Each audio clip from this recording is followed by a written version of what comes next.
am loving Dragon Ball Z. I wish there was a game that would go with it.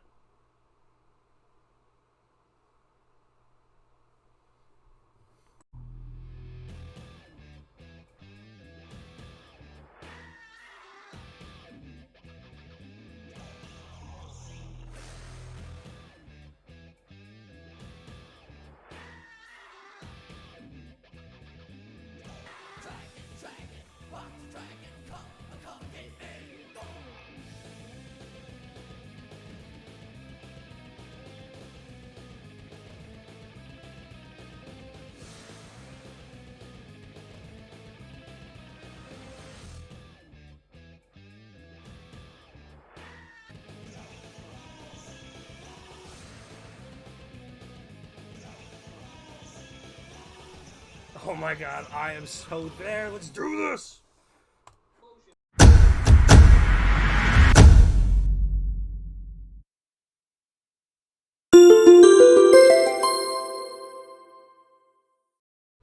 Welcome back to another Throwback Thursday review here on the Keldrock Show. I hope you guys enjoyed the first one. Let's move on into our next one, Dragon Ball Z Budokai. Came out on the PlayStation and a few other consoles, I believe GameCube, Xbox, all the good stuff. Well, why don't we just jump right in here and talk about the modes. We've got Story Mode, Duel, World Tournament, Practice, Edit Skills, Options, and Legend of Hercule. I'm sorry. We're going to go into each mode individually, starting with the Story Mode. So Story goes all the way from Saiyan all the way up to Android. You get 7 missions for the Saiyan. I believe you get a few other for Rome, but I think it's 7 for each. You get really cool cutscenes and a little bit of a what if in there as well. I know Cell got one good what if, but these are really well done, really well made. I don't even know what to call it at this point. Like, they did a really good job, like, editing out all, like, the scenes and making a full render for them. Now, in the duel mode, you could do 1 versus 2, 1 versus com versus 2, or com versus com. It's very interesting that you could have a computer versus computer, which is a really cool touch, I gotta say, because a lot of games don't really do that anymore. But just to go in real quick, we're also going to talk about the characters here. You see we have Goku, we have Kid Goku, not Kid Goku, I'm sorry, Kid Gohan, Piccolo, Tien, Krillin, 18, 17, 19, 16, Dodoria, Zarbon, Ginyu, Yamcha. You also have Trunks, Raccoon, Hercule, Nappa, Raditz, Cell, and Frieza. And also Vegeta, of course. There's one character I do miss in there. So you see Kid Gohan actually has a variant of teenage, but he also has the Great Sandman, which you have to also unlock. Very interesting. Haven't really done that myself, but he is in the game. Something to keep in mind of. In the practice mode, it's really just the playing and practicing, so we're going to actually talk about that more of the gameplay later. In the edit skills, you can actually pick which slot you want to use. So you can use your first memory card. If you have a second memory card in there, you can trade between them. And then in there, you see we have a skill list to change caps. You can buy the skills about them to tell you, and you can just exit. Now, for the skills, you can see they divide it up by character. So each character can use their own kind of skills. So you see we have all the Sands listed. The question marks being Great Sandman, of course.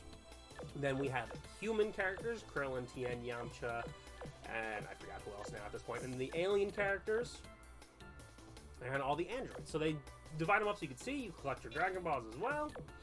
And then these are all like kind of the unlockables when it says systems. Like all the character capsules, modes, maps, anything you can think of would be right here. That one again being the Great Sandman. And it's pretty cool how they unlock it. You know, you get a capsule to show it off. Now, Legend of Hercule is an interesting mode. You get 3 difficulties to do that. Novice, Adept, and Advanced. You play Hercule and you fight everyone through the Cell games. We're not going to really go through it too much, but it is a fun game.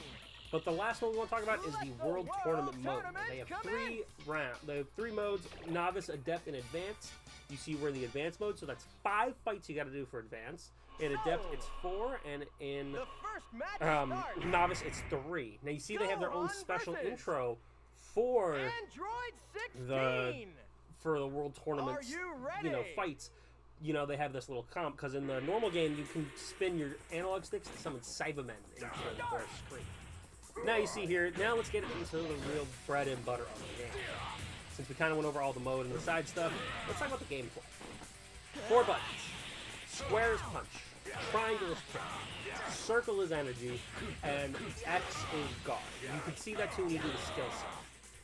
Basically, all you gotta do, punch, kick your way to victory. Now, is that fun? Yeah, it can be fun. You know, it's a fun little way. This really does capture, I feel like, more of a Dragon Ball essence, not really a fighting game. So if you're more of a fighting game aficionado, this is not the game for you. But if you're looking for more of just a Dragon Ball experience to have, this is the game for you. It's super easy to play. You know, you punch it 4 times, you shoot a Kamehameha. You can kick a little bit, you can do some other stuff, you can do a special beam cannon with Piccolo. But at the same point, it's, you know, PS2, you gotta understand it's gonna be slow. Is it perfect? No, there's definitely also a lot of characters missing. I feel like they could have had a little more with that. Like, you know, when you're on Namek, there's the Ginyu Force. Why isn't the Ginyu Force here? Why can't we play as, like, Chaozu maybe? Why is he not there? Another thing, too, is, like, there's no real variety between the characters. Like, yeah, they all have their different moves, like the Kamehameha, the Destructive Wave, the Seiko, and all that stuff. But, you know, you hit square 4 times and hit the energy button to let off the big wave that everyone has. Or you hit square, triangle, and X to transform. Everyone does that. Like, everyone plays the same, and it's very repetitive. It's a little... It definitely is a little bland. You know, with all that being said, I'd give this game still a 7 out of 10. Like, I think it was a great introduction for Dragon Ball games. I think it lays a good foundation down. Now, let me know what you think down below. I hope you guys are enjoying these Throwback Thursdays as much as I am, and we will see you in the next video.